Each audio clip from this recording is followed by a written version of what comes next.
అని ప్రజల పట్ల ఉన్న విశ్వాసము, కాంగ్రెస్ పార్టీ కార్యకర్తల నాయకుల పట్ల ఉన్న నమ్మకంతో ఆనాడు పిసిసి అధ్యక్షుడిగా తెలంగాణ రాష్ట్ర ముఖ్యమంత్రిగా ఇది మా పరిపాలనకు రెఫరెండమే అని చెప్పి స్పష్టంగా నేను చెప్పడం జరిగింది.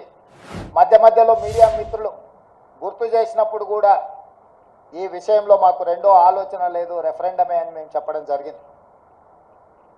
తెలంగాణ రాష్ట్ర జరిగిన పార్లమెంట్ ఎన్నికల్లో 17 పార్లమెంట్లకు సంబంధించి ఒక సీటు ఎంఐఎంకి ఇస్తే 16లో 8 పార్లమెంటు నియోజకవర్గాలను కాంగ్రెస్ పార్టీని గెలిపించడం జరిగింది.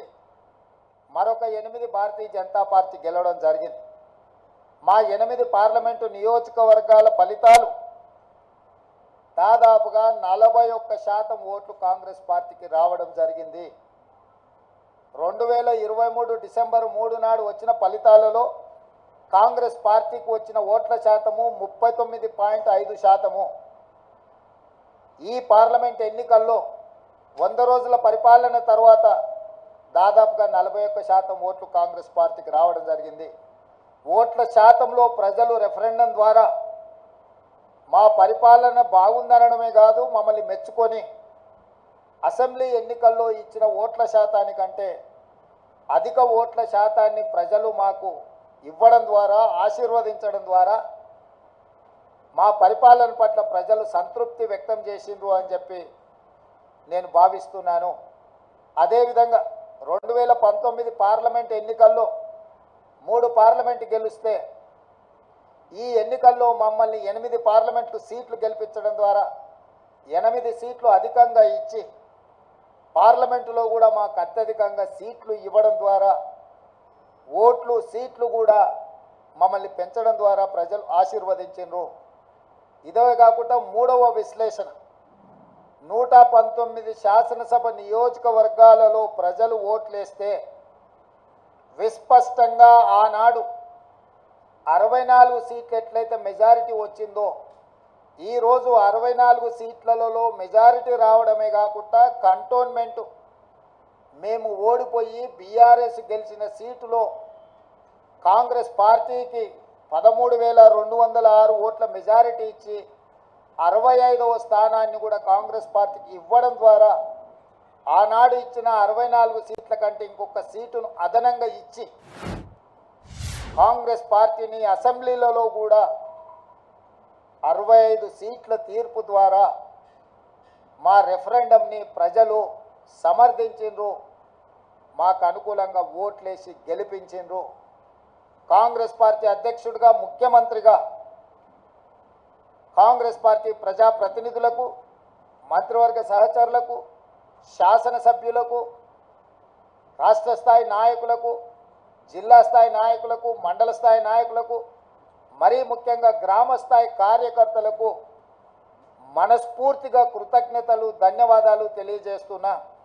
ఈరోజు వారి శ్రమ వల్ల, వారి కష్టం వల్ల, వారి ప్రయత్నం వల్ల ఓట్ల శాతంలో కావచ్చు, పార్లమెంటు సీట్ల విషయంలో కావచ్చు, శాసనసభ నియోజకవర్గాల వారిగా కాంగ్రెస్ పార్టీకి అత్యధిక మెజారిటీని తీసుకొచ్చి మా కాంగ్రెస్ పార్టీ కార్యకర్తలు ఈరోజు మా గౌరవాన్ని, రాహుల్ గాంధీ గారి నాయకత్వాన్ని నిలబెట్టినందుకు కాంగ్రెస్ పార్టీ తరఫున వారికి నేను సంపూర్ణంగా కృతజ్ఞతలు తెలియజేస్తున్నా.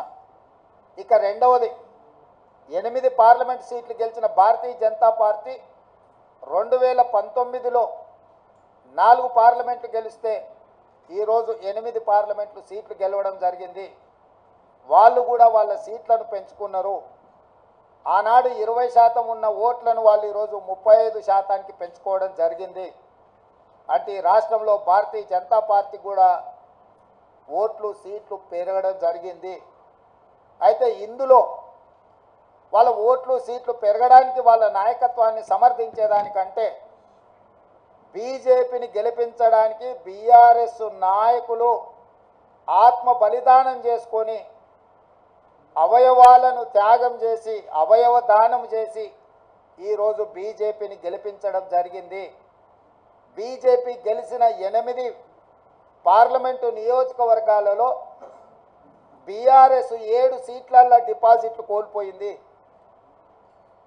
ఆదిలాబాద్ కావచ్చు, నిజామాబాద్ కావచ్చు, కరీంనగర్ కావచ్చు, మల్కాజ్గిరి కావచ్చు, సికింద్రాబాద్ కావచ్చు, చేవెళ్ళ కావచ్చు, మహబూబ్ నగర్ కావచ్చు, ఈ 7 పార్లమెంటు నియోజకవర్గాలలో బీఆర్ఎస్ డిపాజిట్లు కోల్పోయి బీజేపీని గెలిపించడం ద్వారా బీఆర్ఎస్ నాయకులు ఆత్మ బలిదానం చేసుకొని అవయవ దానం చేసిండ్రు బీజేపీకి. ఈ విషయం నేను ఈరోజు చెప్పడం లేదు. ఎన్నికల ప్రక్రియ మొదలైనప్పుడే స్పష్టంగా పార్లమెంటు నియోజకవర్గాల వారీగా బలహీనమైన అభ్యర్థులను పెట్టి బీఆర్ఎస్ శ్రేణులను బీజేపీకి పని చేపిస్తున్నాడు చంద్రశేఖరరావు అని చెప్పి నేను స్పష్టంగా నిర్దిష్టమైన ఆరోపణ చేసిన. నేను నిర్దిష్టమైన అంశాలను ప్రస్తావించినప్పుడు బీఆర్ఎస్ నాయకులు వితండవాదం చేసిండ్రు, నా మీద వాళ్ళు మాటల దాడి చేసిండ్రు. ఇవాళ ఇంకొక విషయం, అత్యంత కీలకమైన అంశం నేను ఇప్పుడు ప్రస్తావించదలుచుకున్నా. 2001లో తెలుగుదేశం పార్టీకి రాజీనామా చేసి చంద్రశేఖరరావు గారు సిద్దిపేటలో శాసనసభ్యుడిగా పోటీ చేసిన వితండవాదం చేసిండ్రు, నా మీద వాళ్ళు మాటల దాడి చేసిండ్రు. ఇవాళ ఇంకొక విషయం, అత్యంత కీలకమైన అంశం నేను ఇప్పుడు ప్రస్తావించదలుచుకున్నా. 2001లో తెలుగుదేశం పార్టీకి రాజీనామా చేసి చంద్రశేఖరరావు గారు సిద్దిపేటలో శాసనసభ్యుడిగా పోటీ చేసినప్పటి నుంచి 2023 డిసెంబర్ వరకు సిద్దిపేట శాసనసభ నియోజకవర్గంలో ఏ రోజు కూడా 25-30 వేల మెజారిటీ నుంచి 1,25,000 మెజారిటీ వరకు ప్రతి సందర్భంలో అది చంద్రశేఖరరావు గారు కావచ్చు, లేకపోతే హరీష్ రావు గారు కావచ్చు, లేకపోతే స్థానిక సంస్థలు కావచ్చు, లేకపోతే పార్లమెంట్ ఎన్నికల్లో కావచ్చు, అత్యధిక మెజారిటీ సిద్దిపేట అసెంబ్లీ నియోజకవర్గంలో బీఆర్ఎస్ పార్టీకి వచ్చి, కానీ ఈ పార్లమెంట్ ఎన్నికల్లో హరీష్ రావు గారు సిద్దిపేటలో పూర్తి తన ఓట్లను బీజేపీకి బదిలీ చేసిండు. ఇవాళ బీజేపీ రఘునందన్ రావు గారికి 63,000 పైచిలకు ఓట్లు వస్తే బీఆర్ఎస్కు 65,000 ఓట్లు మాత్రమే వచ్చినాయి. ఈరోజు బీఆర్ఎస్ మెజారిటీ సిద్దిపేటలో 2,500 ఓట్లు మాత్రమే. అంటే ఇప్పటి వరకు అభ్యర్థిని ఓడించడం జరిగింది. మాకు కేవలం సిద్దిపేటలో వచ్చిన మైనస్ వల్లనే ఈరోజు దాదాపుగా మేము మెదక్ పార్లమెంట్ సీటును ఓడిపోవడం జరిగింది. అంటే బీఆర్ఎస్ను నమ్మి నిలబడ్డ వెంకట్రామరెడ్డిని నమ్మించి మోసం చేయడమే కాకుండా కాంగ్రెస్ పార్టీని ఓడించాలా, కాంగ్రెస్ పార్టీ అంటేనే ఏవగింపు లేకపోతే కోపము ప్రదర్శించి ఆత్మ బలిదానం చేసుకొని అవయవ మార్పిడికి పాల్పడి ఈరోజు బీజేపీని గెలిపించారు. 7 పార్లమెంట్లలో ఆనాడు 37.5% ఓట్లు తెచ్చుకున్న బీఆర్ఎస్ ఈరోజు 16.5% ఓట్లకు పడిపోయింది రాష్ట్ర వ్యాప్తంగా. అంటే దాదాపుగా 22% ఓట్లు బీఆర్ఎస్ ఓట్లు బీజేపీకి బదిలీ చేసిండ్రు. 2023 శాసనసభ ఎన్నికలలో బీజేపీకి 13% ఓట్లు వచ్చినాయి. ఈ పార్లమెంట్ ఎన్నికల్లో 35.5% ఓట్లు వచ్చినాయి. సరిగ్గా బీజేపీ ఓట్లు 22.5% పెరిగితే బీఆర్ఎస్ ఓట్లు 37.5% నుంచి 16.5%కి పడిపోయినాయి అని అంటే సరిగ్గా 21%, 22% ఓట్లు బీఆర్ఎస్ వాళ్ళు బీజేపీకి బదిలీ చేసిండ్రు. తద్వారా 8 పార్లమెంటులల్లా బీజేపీ గెలిచింది. 8 పార్లమెంట్లల్లా బీఆర్ఎస్ డిపాజిట్లు గల్లంతైనాయి. ఒక్క మెదకులో ఓడిపోయిన దాంట్లో మాత్రమే వాళ్ళకి డిపాజిట్ వచ్చింది. బీజేపీ గెలిచిన 8 సీట్లల్లా 7 సీట్లు బీఆర్ఎస్ తన ఉనికిని, తన డిపాజిట్లను కోల్పోవడం ద్వారా బీజేపీని గెలిపించింది. ఈరోజు పోతూ పోతూ చస్తూ ఇవాళ బీజేపీని గెలిపించే ప్రయత్నం ఈ రాష్ట్రంలో బీఆర్ఎస్ చేసింది, చంద్రశేఖరరావు, హరీష్, కేటీఆర్ చేసిండ్రు. మొన్న జరిగిన శాసనసభ ఎన్నికల్లో 39 ఎమ్మెల్యే స్థానాలలో బీఆర్ఎస్ గెలవడం జరిగింది. ఈ ఎన్నికల్లో 119లో కేవలం 3 సీట్లలోనే మెజారిటీ వచ్చింది బీఆర్ఎస్. అది సిరిసిల్ల, సిద్దిపేట, గజ్వేల్. అంటే ఈ రాష్ట్రంలో బీఆర్ఎస్ నాయకుల యొక్క ఆత్మగౌరవాన్ని, బీఆర్ఎస్ యొక్క శాసనసభ్యుల ఆత్మగౌరవాన్ని బీజేపీకి కేసీఆర్, కేటీఆర్, హరీష్ రావు తాకట్టు పెట్టిండ్రు. పూర్తిగా ఓట్ల బదలాయింపు, పూర్తిగా ఎన్నికల ఫలితాలను బీజేపీకి అనుకూలంగా మార్చి ఈరోజు కేసీఆర్ కుటుంబము రాజకీయ అరాచకానికి పాల్పడ్డారు. ఇది తెలంగాణ సమాజం అంతా గమనించాలి. ప్రజాస్వామికవాదులు, సెక్యులర్ ఫోర్సెస్ అందరూ కూడా ఈరోజు ఈ అంశాన్ని గమనించాలి అని చెప్పి కాంగ్రెస్ పార్టీ కోరుతున్నది. ఈ రకంగా ఈ తెలంగాణ రాష్ట్రంలో తనంతల తానే అంతర్ధానం అయిపోయి ఈరోజు బీజేపీని గెలిపించడానికి చంద్రశేఖరరావు గారు ఒక దురాగతానికి పూనుకున్నాడు అని అంటే ఈరోజు మనం అర్థం చేసుకోవాలి. కేటీఆర్ గారు నిన్న అంటున్నారు ఫినెక్స్ లాగా మనం ఇప్పుడు బూడిదైన నాయన మళ్ళీ పుట్టేది ఏం లేదు, ఇక బూడిదే మీకు మిగిలింది. ఆ బూడిది తీసుకెళ్ళి మీ బావకు, మీ నాయనకి ఇద్దరికి బుయ్యి ముఖానికి సరిపోతుంది, గాడికి మీ కథ సుఖాంతం అయిపోతుంది. చరిత్రలో ఆ పార్టీ పుట్టినప్పటి నుంచి ఈ రోజు వరకు పార్లమెంటులో ప్రాతినిధ్యం లేకుండా ఉన్నది ఇది మొదటిసారి. ఇంత అచేతనావస్థలో, ఇంత దుర్భరమైన పరిస్థితి బీఆర్ఎస్కు దాపురించిందంటే చంద్రశేఖరరావు గారి నాయకత్వము, కేసీఆర్ కుటుంబాన్ని ఏ రకంగా తెలంగాణ సమాజం గమనిస్తుందో వాళ్ళిద్దరు ఆలోచన చెయ్యాలి. అందుకే ఈ 6 నెలల్లో మా పార్టీ మీద, మా ప్రభుత్వం మీద, మా నాయకత్వం మీద, మా నాయకుల మీద, ఢిల్లీలో ఉండే అధిష్టానం మీద వాళ్ళు ఎన్నో రకాల ఆరోపణలు చేసింది. ఈ ఆరోపణల నేపథ్యంలో బీఆర్ఎస్కు ఒక గుండు సున్నా ఇచ్చారు తెలంగాణ ప్రజలు. ఇప్పటికైనా చంద్రశేఖరరావు గారు, హరీష్ రావు గారు, తారక రామారావు గారు ఆలోచన చేయాలి. ప్రజలు ఎన్నుకున్న ప్రభుత్వాన్ని 100 రోజులు పూర్తి కాకముందే కోట్లాది శాపనార్థాలు పెట్టడం ద్వారా ఈ ప్రభుత్వాన్ని అస్థిరపరచాలన్న ఆలోచనతో, ఈ ప్రభుత్వాన్ని పడగొట్టాలన్న కుట్రలతో వ్యవహరిస్తే ప్రజలు పూర్తిగా బీఆర్ఎస్ను తిరస్కరించడం జరిగింది. ఇప్పటికైనా ప్రధాన ప్రతిపక్ష నాయకుడిగా రాష్ట్ర అవతరణ దినోత్సవాలలో కూడా పాల్గొనకుండా ఏవో చిల్లరమల్లర కారణాలు చూపించడం ద్వారా మీరు ప్రజాస్వామిక వ్యవస్థనే అవమానించే విధంగా వ్యవహరించిన తీరు ప్రజలు గమనిస్తున్నారు. అందుకే బీఆర్ఎస్ నాయకులకు, కేసీఆర్ కుటుంబానికి నేను సూచన చేస్తున్నా, మీ వ్యవహార శైలిని మార్చుకోండి. ప్రతిపక్షంగా సహేతుకమైన సలహాలు, సూచనలు ఇవ్వండి. ప్రజల సమస్యలను పరిష్కరించడానికి సహకరించండి. మీ కుటుంబ స్వార్థం కోసమో, మీ పార్టీ మనుగడ కోసమో, లేకపోతే మీరు అక్రమంగా సంపాదించుకున్న ఆస్తులను కాపాడుకోవడానికో మీరు చేస్తున్న ప్రయత్నాలు ప్రజలు గమనిస్తున్నారు. కాబట్టి దయచేసి చంద్రశేఖరరావు గారు ప్రధాన ప్రతిపక్ష నాయకుడిగా మీ బాధ్యతను నిర్వహించండి. హరీష్ రావు గారు, మీరు ఆత్మహత్య చేసుకోవడం ద్వారా కాంగ్రెస్ పార్టీని ఓడించినామని మీరు అనుకుంటున్నారేమో.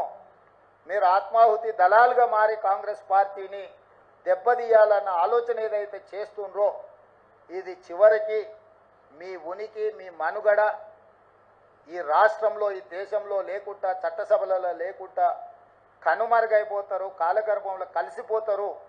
ఇట్లాంటి కుట్రలను, కుతంత్రాలను తెలంగాణ సమాజం గమనిస్తుంది. గమనించవలసిందిగా నేను కోరుకుంటున్నాను తెలంగాణ రాజకీయాలు. అదేవిధంగా కేంద్ర రాజకీయాల దగ్గరికి వస్తేనే కేంద్రంలో 2014లో Bharatiya Janata party election manifesto మీద 10 మంది నాయకుల ఫోటోలు పెట్టి ఓట్లు అడిగింది. 2019లో 3-4 నాయకుల ఫోటోలు పెట్టి ఓట్లు అడిగిండ్రు. భారతీయ జనతా పార్టీ విధానం మీద, భారతీయ జనతా పార్టీ సిద్ధాంతాల మీద, భారతీయ జనతా పార్టీ ఎన్నికల మేనిఫెస్టో మీద 2014, 2019 ఎన్నికలు జరిగినాయి. ఒకసారి 2014లో 273 సీట్లు వచ్చినాయి, 2019లో 303 సీట్లు వచ్చినాయి. అంటే సంపూర్ణమైన మెజారిటీ భారతీయ జనతా పార్టీకి ఆనాడు దేశ ప్రజలు ఇవ్వడం జరిగింది. 2024 పార్లమెంట్ ఎన్నికల్లో పార్టీని పక్కన పెట్టిండ్రు, సమిష్టి నాయకత్వాన్ని పక్కన పెట్టిండ్రు. మోడీ గ్యారంటీ అని చెప్పి ఏక వ్యక్తి నాయకత్వంలో ఒకే ఒక వ్యక్తి, అది మోడీ గ్యారంటీ అని చెప్పి ప్రజల దగ్గరికి వెళ్ళారు. మోడీ గ్యారంటీ మీదనే మొత్తం ఎన్డీఏ కూటమి యొక్క ఎన్నికల ప్రచార సరళిని నడిపించిండ్రు. 303 సీట్లున్న బీజేపీ 240 సీట్లకు పడిపోయింది. అంటే మోడీ గ్యారంటీని ఈ దేశ ప్రజలు తిరస్కరించిండ్రు. మోడీ గ్యారంటీకి ఉన్న వారంటీ అయిపోయింది. ఇక మోడీ కాలం చెల్లిపోయిండు అని చెప్పి దేశ ప్రజలు తీర్పిచ్చిండ్రు. దానికి సంబంధించి ఈ ఎన్నికల్లో బీజేపీకి ఎన్డీఏకు 42.9% ఓట్లు వస్తే ఇండియా కూటమికి 41.1% ఓట్లు వచ్చినాయి. దాదాపుగా సరి సమానంగా ఓట్ల శాతం వచ్చింది. సీట్లు కూడా దాదాపుగా పోటీ పడే విధంగా రావడం జరిగింది. జాతీయ రాజకీయాలలో నా విశ్లేషణ, నా డిమాండ్ ఒక్కటే. మోడీ గ్యారంటీ మీద ఎన్నికలకు వెళ్ళిన భారతీయ జనతా పార్టీ మోడీ గ్యారంటీని ప్రజలు తిరస్కరించారు. మోడీ గ్యారంటీకి ఉన్న వారంటీ పూర్తి అయిపోయింది, కాలం చెల్లిపోయింది. కాబట్టి ఈ దేశ ప్రజలు మోడీ గారిని తిరస్కరించారు. తక్షణమే నరేంద్ర మోడీ గారు ప్రధానమంత్రి పదవికి రాజీనామా చేసి మళ్ళీ ప్రధానమంత్రి పదవి చేపట్టకూడదు. ఎందుకంటే ఆయన నాయకత్వాన్ని, ఆయనను చూపించే ఓట్లు అడిగినరు ప్రజలు. ఆయన నాయకత్వాన్ని, ఆయన గ్యారంటీని తిరస్కరించారు. కాబట్టి 140 కోట్ల ప్రజల యొక్క తిరస్కారానికి లోనైన నరేంద్ర మోడీ ప్రధానమంత్రి పదవి చేపట్టకూడదు. ఇది 4 కోట్ల తెలంగాణ ప్రజల తరఫున కాంగ్రెస్ పార్టీ నాయకుడిగా నేను డిమాండ్ చేస్తున్నా. సరే, ఎన్డీఏ కూటమిలో ఇంకెవరైతారు? ఎన్డీఏ కూటమికి మెజారిటీ వచ్చినప్పుడు వాళ్ళు ఏం నిర్ణయాలు తీసుకుంటారు పక్కన పెడితే, మోడీ గ్యారంటీ మీద ఏక వ్యక్తి చూపించి మీరు ఓట్లు ప్రజల దగ్గరికి వెళ్తే ఆ ఏక వ్యక్తిని ప్రజలు తిరస్కరించారు. కాబట్టి భారతీయ జనతా పార్టీ నరేంద్ర మోడీ గారిని రాజీనామా అడగాలి, రాజీనామా చేయించాలి. నరేంద్ర మోడీ గారు హుందాగా, విలువలు కలిగిన రాజకీయ నాయకుడిగా, సమాజానికి ఆదర్శంగా నిలబడే వ్యక్తిగా ప్రధానమంత్రిగా రాజీనామా చేసి హుందాగా వారు తప్పుకుంటే వారికి గౌరవం ఉంటుంది. లేదు, నేను ఇట్లనే ప్రధానమంత్రికి కొనసాగుతా, 3వసారి ప్రమాణ స్వీకారం చేస్తా, కుట్రల కుతంత్రాలకు నేను తెరలేపుతానని నరేంద్ర మోడీ గారు అంటే, వారు చెప్పుతున్న విలువలతో కూడుకున్న రాజకీయాలు చెప్పడానికే తప్ప పాటించడానికి లేదు అని చెప్పి ఈ దేశ ప్రజలు నరేంద్ర మోడీ గారిని తిరస్కరించబోతున్నారు. కాబట్టి భారతీయ జనతా పార్టీ ఇప్పటికైనా ఏక వ్యక్తి, అదేవిధంగా అప్రజాస్వామికంగా వ్యవహరించే తీరును మానుకోవాలి. ప్రజలిచ్చిన తీర్పును భారతీయ జనతా పార్టీ గౌరవించాలి అని చెప్పి కాంగ్రెస్ పార్టీ డిమాండ్ చేస్తుంది.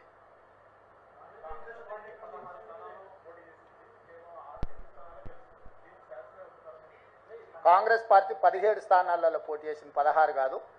17 ఇట్లలో 8 సీట్లలో గెలిచినాము. ఫలితాలు అనుకూలంగా అనుకున్న దానికంటే ఎక్కువనే వచ్చినాయి. కానీ మేము ఎంతైతే కావాలనుకుంటున్నామో, మా అభిమానులు ఎంతైతే ఫలితాలు మాకు అనుకూలంగా ఉండాలనుకున్నారో ఆ స్థాయిలో లేవు. కాబట్టి ఇప్పటి వరకు 18 గంటలే పనిచేసినాం. ఇంకా ఒక 2 గంటలు అదనంగా పనిచేసి ప్రజల్ని మెప్పించడానికి, ప్రజాపాలన అందించడానికి మేము ప్రయత్నం చేస్తాం. మల్కాజ్గిరిలో సిట్టింగ్ స్థానము ఓడిపోయినాము. అదేవిధంగా అదే మల్కాజ్గిరిలో ఉన్న కంటోన్మెంట్ శాసనసభను ఈరోజు లేని సీటును మేము గెలుచుకోవడం జరిగింది. ఇవన్నీ కూడా ప్రజా తీర్పులో భాగము. ప్రజలు ఏ తీర్పు ఇచ్చినా శిరస వహించవలసిన బాధ్యత మా మీద ఉన్నది. అవును, ఓడిపోయింది. నిజమే కదా, నిజమే కదా. అవును, ముఖ్యమంత్రి రాష్ట్రానికి, జిల్లాకు కాదు. పిసిసి అధ్యక్షుడు కూడా రాష్ట్రానికి. రాష్ట్రంలో ఏ సీటు గెలిచినా ఏ సీటు ఓడినా అది నాదే బాధ్యత. ఈ పిసిసి అధ్యక్షుడిగా, రాష్ట్ర ముఖ్యమంత్రిగా రాష్ట్రం నలుమూలలో వచ్చే ఏ ఫలితాలైనా నేనే తీసుకోవాలి. ఈ విషయాన్ని మీరు హుజూరాబాద్ ఎన్నికలప్పుడు గుర్తు చేసిర్రు, హుజూర్ నగర్ ఎన్నికలప్పుడు గుర్తు చేసిండ్రు, నాగార్జున సాగర్ ఎన్నికలప్పుడు గుర్తు చేసిండ్రు, మునుగోడు ఎన్నికలప్పుడు కూడా గుర్తు చేసిండ్రు. ఇప్పుడు కూడా గెలుపు ఓటములు అన్నిటికీ నేనే బాధ్యుణ్ణి. ఇందులో ఓటమి ఒకరి ఖాతాలో రాసి గెలుపులు నా ఖాతాలో రాసుకునే తత్వం కానీ ఆలోచన కానీ నాకు లేదు. కాబట్టి ఇచ్చిన ఫలితాలు, వచ్చిన ఫలితాలు ఉగాది పచ్చడి లాంటివి. కొంత తీయగా ఉన్నది, కొంత చేదుగా ఉంది, కొంత పుల్లగా ఉంది. కాకపోతే ఓవరాల్గా పచ్చడి అనేది మంచిది. ఇప్పుడు వచ్చిన ఫలితాలను పిసిసి అధ్యక్షుడిగా, రాష్ట్ర ముఖ్యమంత్రిగా ఉగాది పచ్చడి లాగా నేను స్వీకరించదలుచుకున్నా.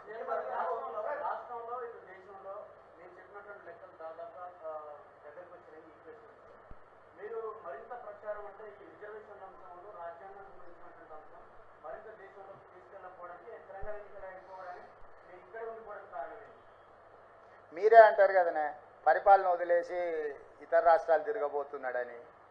వెళ్తే మీకు ఒక బాధ, ఉంటే ఇంకొక బాధ. కాబట్టి నేను రాష్ట్రానికి పరిమితమైన నాయకుడిని.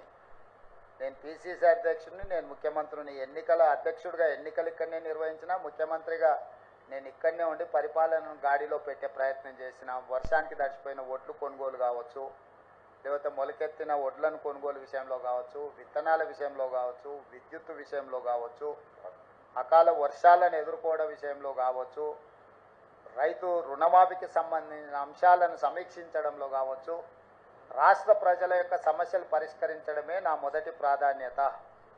నా బాధ్యత రాష్ట్రానికి పరిమితం. రాష్ట్రంలో ఉండే సమస్యలు పరిష్కరించడం, రాష్ట్రంలో ఒక మంచి పరిపాలన అందించడమే నా బాధ్యత అనుకొని ఇక్కడికే పరిమితమైన.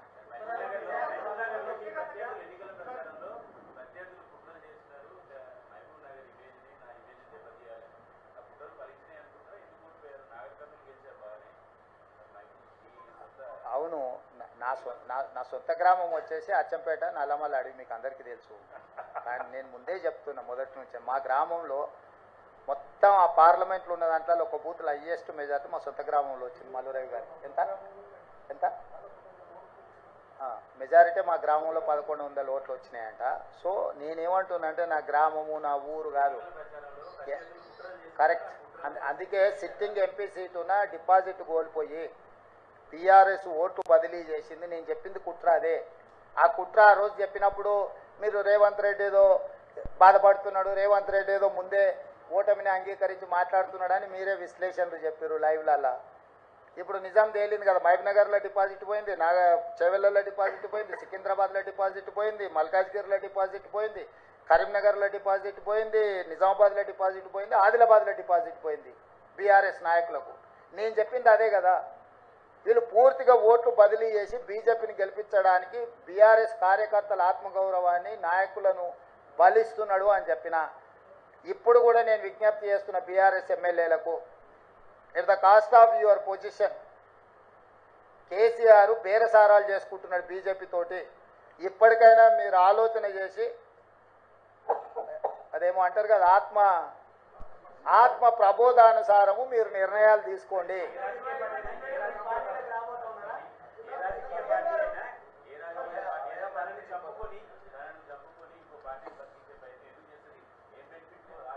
ఇక అది కేసీఆరే చెప్పాలి, నువ్వు అడగాలి. కేసీఆర్ అవయవ దానం చేసిండు బీజేపీకి. ఆయన ఆత్మహత్య చేసుకోవడం ద్వారా ఆయన కిడ్నీలు, ఆయన కండ్లు ఇవన్నీ మోడీకి బదిలీ చేసిండు. ఆ బెనిఫిట్ ఏందో బెయిలా లేకపోతే ఇంకేదన్నా అక్రమ సంపాదన అనేది మీరు విశ్లేషించాలి. మీరు ఎందుకు అన్నీ నేనే చెప్తే మీరెందుకు?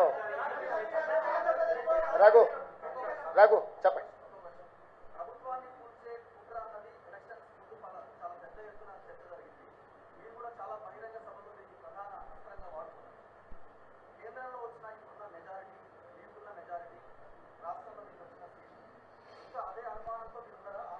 డెఫినెట్గా ఆ దిశగా కేసీఆర్ నిరంతరం ప్రయత్నం చేస్తుంటూనే ఉంటాడు. కేసీఆర్ ఉన్నంత కాలము కుట్రలు కుతంత్రాలు ఉండనే ఉంటాయి. ఎప్పటికప్పుడు తెలంగాణ ప్రజలు అప్రమత్తంగా ఉండాల్సిన అవసరం ఉంది. కేసీఆర్ రాజకీయ జూదగాడు. జూదం అనేది కేసీఆర్ మానడు. సర్వం ఒడ్డైనా జూదమే ఆడతాడు కేసీఆర్. రాజకీయ జూదగాడైన కేసీఆర్ తెలంగాణ రాష్ట్ర రాజకీయ ముఖ చిత్రంలో ఉన్నంతకాలం ఈ కుట్రలు కుతంత్రాలు కొనసాగుతూనే ఉంటాయి. అయితే మహారాష్ట్రలో ఇట్లాంటి కుట్రలు కుతంత్రాలతోని శివసేనను ఎన్సీపీని చీల్చడం ద్వారా ప్రభుత్వాన్ని ఏర్పాటు చేయడం ద్వారా నరేంద్ర మోడీ గారు ప్రభుత్వాన్ని ఏర్పాటు చేసినా అని అనుకున్నాడు. కానీ మహారాష్ట్ర ప్రజల తిరస్కారానికి గురై ఈరోజు తలెత్తుకోలేని పరిస్థితులు మహారాష్ట్రలో ఉద్భవించినాయి. కాబట్టి తెలంగాణలో నరేంద్ర మోడీ గారు బీజేపీ ఇదే రకమైన ప్రయోగం చేస్తారా చేయరా చూడాలి. నెంబర్ 1. నెంబర్ 2, ప్రపంచంలోనే అత్యంత అవినీతిపరుడు చంద్రశేఖరరావు అని ఆరోపణ చేసి ఈ దేశంలోనే కుటుంబ పార్టీ అవినీతి కుటుంబం అని ఆరోపణ చేసింది కేసీఆర్ పార్టీని, కేసీఆర్ కుటుంబాన్ని. వీళ్ళతో బీజేపీ ఎట్లా జట్టు కడుతుంది, ఎట్లా సమర్థించుకుంటారో బీజేపీ నాయకులు ఇప్పుడు ప్రజలకు వివరించాలి. వీటన్నిటి నేపథ్యంలో ఈ అన్నిటిని విశ్లేషించడానికి ఇంకా కొంత సమయం పడుతుంది.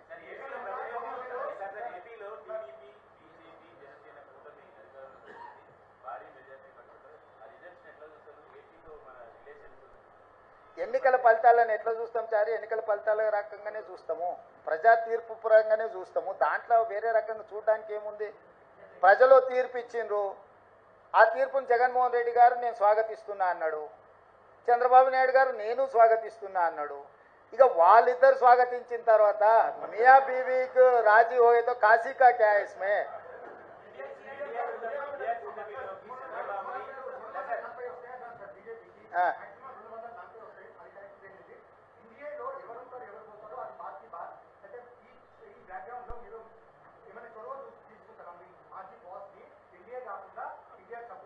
నీ సూచన ఏంది రాహుల్? ఏం చేస్తే బాగుంటుంది? నీ సూచన ఏందంటూ ఒకవేళ నీ సూచన మా అందరి నాయకుల ముందు పెడతా. వాళ్ళందరూ కూడా రాహుల్ సూచన బాగుందంటే ఆ విధంగానే ముందుకు పోయి ఆ రాహుల్తో మాట్లాడదాం. ఏ ప్రభుత్వమైనా ఏర్పడినప్పుడు చర్చించి నిర్ణయం తీసుకుంటాం. వ్యక్తిగా నేను నిర్ణయాలు తీసుకోవడానికి ఉండదు. పార్టీ సూచనల మేరకే నేను వ్యవహరించాల్సి ఉంటుంది. ఇది సిద్ధాంతపరంగా రాజకీయ పరంగా పార్టీ తీసుకోవాల్సిన నిర్ణయము. ఏ ప్రభుత్వం ఏర్పడ్డా స్నేహపూర్వకమైన వాతావరణంలో సమస్యలు పరిష్కరించుకుంటామని నేను ముందే చెప్పిన. ఈరోజు కూడా నేను ఆ మాటకున్నా. ఆంధ్రప్రదేశ్లో ఏ ప్రభుత్వం ఏర్పడ్డా ఆ ప్రభుత్వంతో సంప్రదింపులు చేపట్టి రాష్ట్ర సమస్యల్ని శాశ్వతంగా పరిష్కరించుకుంటాము. ఉమ్మడి క్యాపిటల్ చట్టపరంగానే సమస్య పరిష్కారం అయిపోయింది. హైదరాబాద్ నగరం ఇప్పుడు తెలంగాణకు రాజధాని అంటే ఒక కీలకమైన సమస్య ఆల్రెడీ చట్టపరంగా పరిష్కారం అయింది. మిగతా ఆస్తుల పంపకాలకు సంబంధించి నీటి పంపకాలకు సంబంధించి ఉన్న సమస్యల్ని తప్పకుండా కూర్చుంటాం, చర్చించుకుంటాం, పరిష్కరించుకుంటాం. మాకేం బేసిజాలు లేవు. రాష్ట్రం యొక్క అభివృద్ధి, రాష్ట్రం యొక్క అభ్యున్నతి కోసము ఎవరితోనైనా చర్చించడానికి మేము సిద్ధంగా ఉన్నాం, పరిష్కరించుకుంటాం. ఏం ప్రభాకర్?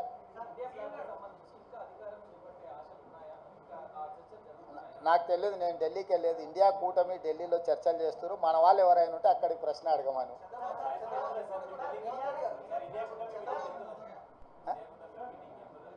ఇండియా కూటమిలో జాతీయ నాయకులు ఆ కూటమిలో ఉన్న వివిధ భాగస్వాములనే ఇప్పటికి పిలిచిండ్రు. ఇంతవరకు అయితే ఆహ్వానం రాలేదు. ఏదైనా ఢిల్లీకి సూచన చేస్తే మీరు తప్పకుండా వెళ్తారు. క్యాబేసి